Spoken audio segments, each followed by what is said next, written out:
May gira na po sa Congress, mga kababayan. Bakit niya, Mr. Maravillas, anong sinasabi mong gira? Nag-away-away na po dahil sa proposed charter change. Pati sa... Nagbabagang mga balita at pagtalakay sa mga isyu na lipunan. Bulsa! Opinyon, banat at paglalantad sa katotohanan. Bulsa! What you see is what you get. You decide. Senado po. Si Congressman Pulong Duterte po, nagpalabas na ng statement. Yung People's Initiative daw, pure PI. May ibang gustong ipakahulugan ng PI. Sa bagay, ang People's Initiative po, ang initial po niya, PI talaga po. Kaya lang, ang nasa isip siguro po ni Pulong, iba man, ibang PI. Alam na ninyo, yung ibig sabihin ni Pulong na PI? Ayan po, mga kababayan. Statement of Davao City 1st District Representative Paulo Duterte. This so-called People's Initiative niya for charter change is nothing but pure PI. Talagang sanay na sanay mga kababayan magamit ng mga masasamang salita ng mga pagbumura. Dinadala nila sa ganyang mga pananalita mga kababayan. Imbes na pag-usapan ng matino, mabuti pa si Senator Robin Padilla kahit kaalyado po nila, open po sa PI. People's Initiative. Ayan po si Robin Padilla, kapartido ni Pulong, supporter ni Maudix. Sabi niya, let's support People's Initiative for Chacha. Pero anya Mr. Maravillas, di ba nung panahon nila, gusto nila ng charter change? Opo, nung panahon nila, hindi nga lang amendment yung gusto, kundi total revision ng ating konstitusyon. Kasi nga po, sinusulong nila, di ba, yung federalismo, na hindi man po nangyari. Ngayon, dahil hindi na sila yung nasa posisyon, mga kababayan, ayaw na ng chacha. Kaya sabi ng mga Marcos supporters, mga kababayan, ang iingay noon, gusto ng chacha. Pero dahil iba na ang nakaupo ngayon, ayaw na. Kasi nga, I miss tatay na talaga. Ang gusto nila mga kababayan, ibalik si Mautigs. O kung hindi, mga kababayan, iupo na nila si iupo na si Inday. Gusto na nilang iupo si Inday.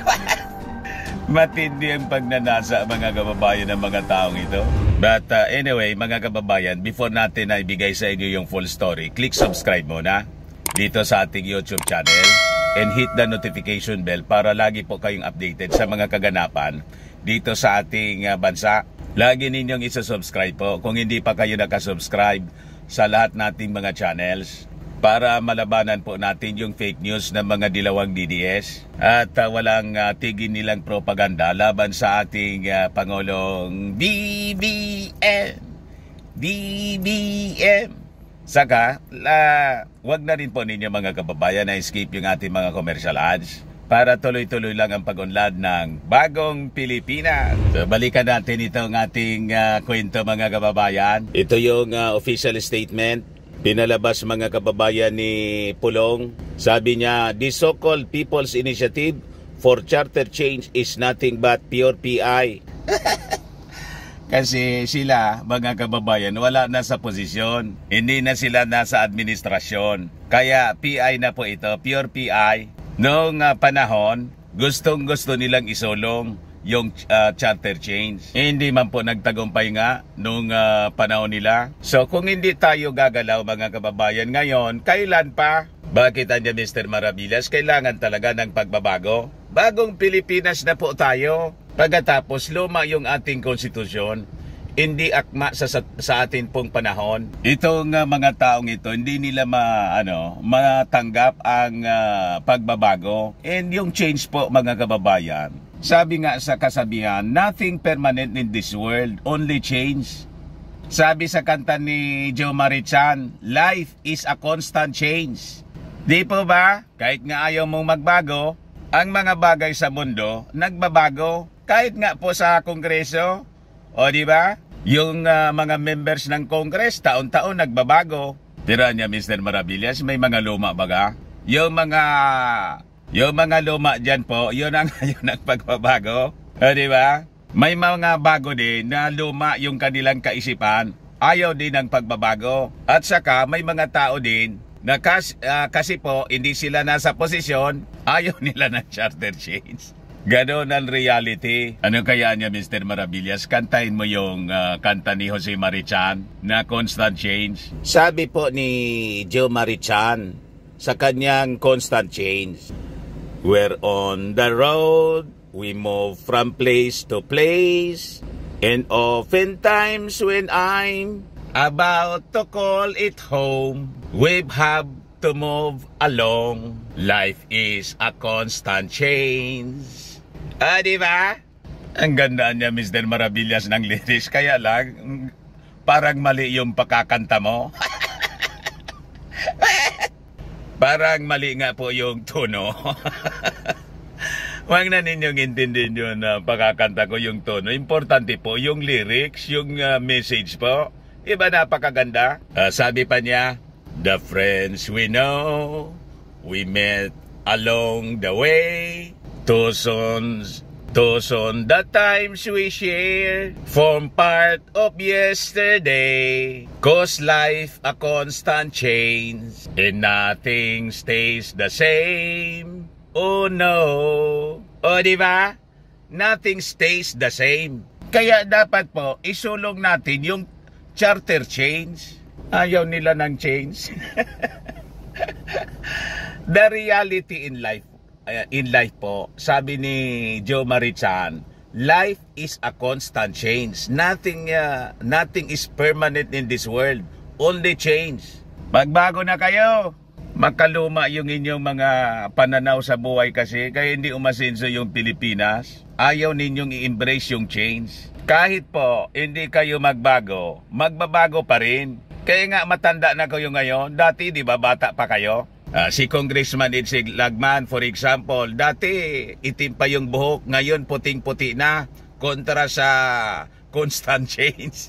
Ayan po, si Congressman Idsel, kahit ayaw niya ng pagbabago, nagbabago ang panahon, pati yung itsura niya. Di ba? Tumandaan niya, Mr. Maravillas, na paurong. Yan sana. Balikan natin yung sinabi ni Pulong. I was informed niya that PBA Party List Representative Margarita Miggs Nograles is spearheading the PI movement in Davao City. Para na insecure niya, Mr. Maravillas. Magbabago ang panahon, mga kababayan, kahit ayaw nila. I am against this people's initiative, as this is not the people's voice but the voice of a few who wanted to perpetuate themselves in power. Sino po yung gustong mag-perpetuate in power? Di ba sila? Ayaw na nga niyang bitawan. Ayaw na nilang bitawan yung Davao. Pagkatapos ngayon, target nilang bumalik sa buong Pilipinas. Ang aga-aga pa nga po, gusto nang iupo ng mga kaalyado nila si Inday bilang Pangulo. Magto 2 years pa lang yung ating Pangulong Bongbong Marcos. Di ba? I also would like to inform all the Baweños most especially in my district, that the House leadership has taken out 2 billion pesos from your NEP budget for the district and left only a measly 500 million for the Baweños this year. Nag-away-away na po sa sa kwarta. To all congressmen ganging up on us, do not give me that kind of BS. Alam niyo yung BS? Hindi ko yung masabi. Baka ma-restrict tayo. Because I will not starve to death if you take my budget away. And kawawa is yung mga Davaoeños na bumoto kay PBBM. Bakit naman magiging kawawa? I also heard from reliable sources that even the senators are explicitly requested to refrain from putting projects in my district. Nagkakaaka na naman po siya, no? Asan man yung ebidensya ninyo? Ilabas ang ebidensya. Malamang yung mga narinig ninyong kwentong marites man lang. Di ba? Hindi ako lulod sa inyo para mabigyan ng proyekto, lalo na at may 30% pang kinukuha ang isang peking Panginoon. Again, ang kawawa ay ang mahal kong mga Dabawenyo. Peking Panginoon, siguro ang minimin niya, mga kababayan, yung tinawag ng kanyang kapatid na tambalos-los. At hindi po. Sino naman nagsabi sa inyong lumuhod kayo? Di ba? Wala man nagsabi ng ganyan sa inyo na magmakaawa kayo. Tiruan niya si Mr. Maravillas, yung tatay niya, si Maudix. Di ba tumiklop na sa ating Pangulong? Nalagay sa problema kasi mga kababayan, yung kanyang best friend na si Kibs, saka pati siya, dahil sa posibleng pagpasok ng ICC. I have kept my silence all through this month since I do not want my constituents to suffer from the dirty politics in the House of Representatives. To all Dabawenyos, do not sell your soul for a mere 100 or 10,000 pesos in exchange for your signature. If you want to follow the minions of the person dreaming to be great in Congress to perdition, that is your choice. Matindi mga kababayan yung binitawan ng mga pananalita. Di ano niya Mr. Maravillas ang masasabi mo? May talagang nangyayaring vote buying. Mag-produce sila ng ebidensya, mga kababayan. Tapos filean nila ng kaso kung sino yung involved sa sinasabing pamimili ng boto ng mga constituents nila. Halimbawa dyan sa Davao, o di congressman siya, i-document niya yung mga namimili ng boto. Tapos filean nila ng kaso sa husgado. Because that is a crime. Yang mga akusasyon na yan mga kababayan, dito yan nagsimula sa amin, sa Albay. Ang una pong nagsalita si Lagman, nagkakagulo na nga po dito, yung mga congressmen. Ito siya, mga kababayan, nag-away-away na. Wild and irresponsible, Saldico debunks Lagman's claims COMELEC budget tied to charter change. Yung akusasyon po ni Congressman Edsel Lagman, dinagdagan ng 700 million, hindi, 12 billion pala. Dinagdagan daw yung budget ng COMELEC para gamitin sa charter change. Yan, sabi dyan, witness a clash between Representative Elizalde Co. and Congressman Edsel Lagman as Co refutes false claims, revealing the truth behind the 12 billion COMELEC budget increase and dismissing accusations of funds being used for charter change. Nag-away-away. Kinumpronta mga kababayan ni Saldico. Ako Bicol Party List Chairman ng Committee on Appropriations sa Kongreso si Edsel Lagman. Sabi ko nga, dati magbabarkada sila, ngayon magkakaaway na. Dahil sa politika po. Sabi rito, Co asserts that COMELEC Chairman George Garcia personally appealed during the budget hearing to restore their budget with only 14 billion approved and the remaining 5.4 billion placed in unprogrammed funds for future use anya. Accusing Lagman of making baseless allegations, Co challenges him to prove how COMELEC's budget would be used for charter change, asserting that the funds are exclusively for the full body's operations anya. So i-prove mo anya yung mga sinasabi mo. Laking pasalamat pa nga ng COMELEC si Chairman Garcia sa BICAM anya for accommodating the request. Maski sila pa ang tanongin ninyo, sabi po ni Saldico. Ganan niyang sinabi mo, irresponsible. Inamon niya si Lagman to show and prove how COMELEC's 14 billion pesos or even part of it would be used to post or finance proposed amendment to the 1987 Constitution anya. Pakita ka anya ng katibayan mo ng ebidensya na yan gagamitin. Ayan, bakbaka na mga kababayan. So paliwanag mga kababayan niko, ito anyang COMELEC budget, no other agency, not even Congress, can touch or release even 1 centavo of it. Is Congressman Lagman saying that COMELEC commissioners would use those funds for charter change? If he cannot prove it, then better shut up. Shut up! Kung hindi mo man lang anya mapapatunayan yung iyong mga sinasabi, itiko mo yung bibig mo. Sabi mga kababayan ni Saldico kay Edsel Lagman, pareha siyang taga rito sa amin sa Albay, taga dito sa Legazpi si Saldico. Ako Bicol Party List, chairman ng Committee on Appropriations. Tapos si Silagman, 1st District of Albay. Ko also explained that in the regular course of business, COMELEC receives annual appropriations anya for its operations and to supervise the conduct of elections or special referendums like the recently defeated cityhood proposal of San Jose del Monte. He added that congressmen who passed away or removed from office also need to be replaced, hence the need for special election funds. Yun anya yung rason kung bakit in-increasean yung budget ng COMELEC. Hindi para sa sinasabi mong charter change. Di ano niya, Mr. Maravillas, yung tingin mo? Nag-smear campaign sila mga kababayan para siraan itong People's Initiative. Kasi insecure sila kay Martin Romualdez. Sige kasi ang duda nila na si Martin Romualdez mga kababayan, may vested interest pa ang mga pinapalitaw na kwento. Gustong mag-Prime Minister ni Martin.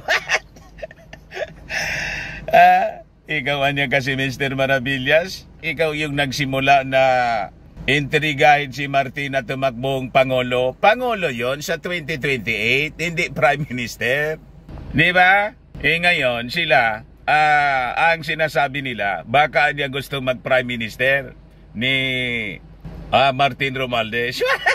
Kung ano-ano na lang yung mga inaakusan ninyo sa tao, yung sinusulong naman po na charter change para man lang po sa economic provisions. Kasi nga, yun ang rason kung bakit hindi tayo makapag-attract ng maraming foreign investments because of the restrictions po. Pero anya Mr. Maravillas, maganda yung lyrics talaga ng constant change. Ituloy natin po para sabi dito sa amin, pag-urup-urupan ng pag-isipan ng malalim. Di ba?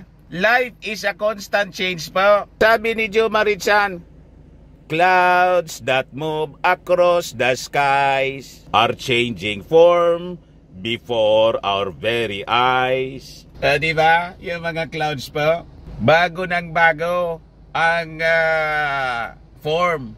Tingin kayo sa langit po, there is a constant change, mga kababayan. Ito pa, sabi dyan, why couldn't we keep time from moving on? Hold on to all the years before this moment's gone. Why must we live the days at such a frightening pace? Oh no!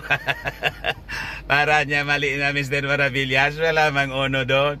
Ito pa po. Have we outgrown our Peter Pans and wings? We've simply grown too old for tales of knights and kings. 'Cause life's a constant change and nothing stays the same. Oh no! Di ba? Mga kababayan, napakaganda ng constant change. Life is a constant change, sabi ni Joe Marichan. Kaya po, isulong ang charter change. Para po sa bagong Pilipinas, alangan magbagong Pilipinas, bagong Pilipino, sabi ng ating Pangulong Bongbong Marcos, pagkatapos yung ating konstitusyon, kurikong konstitusyon.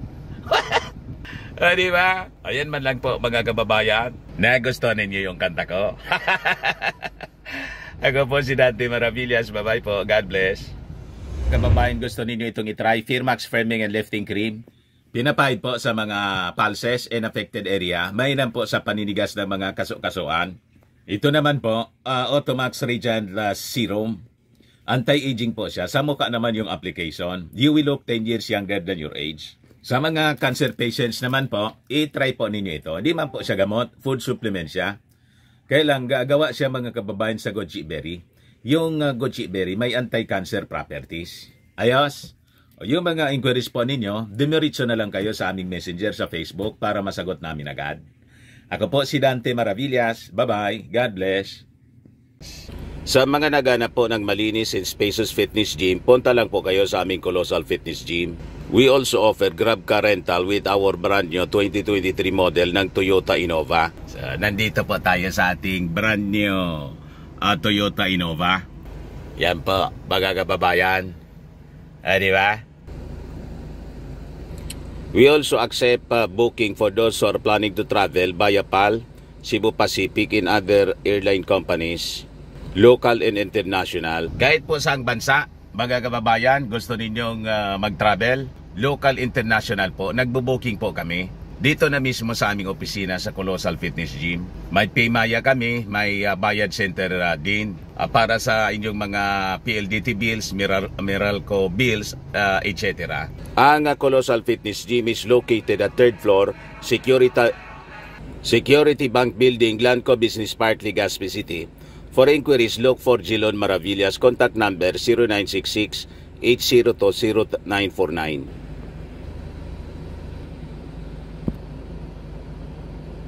Ayos pa? Ayos na niya, Mr. Maravillas.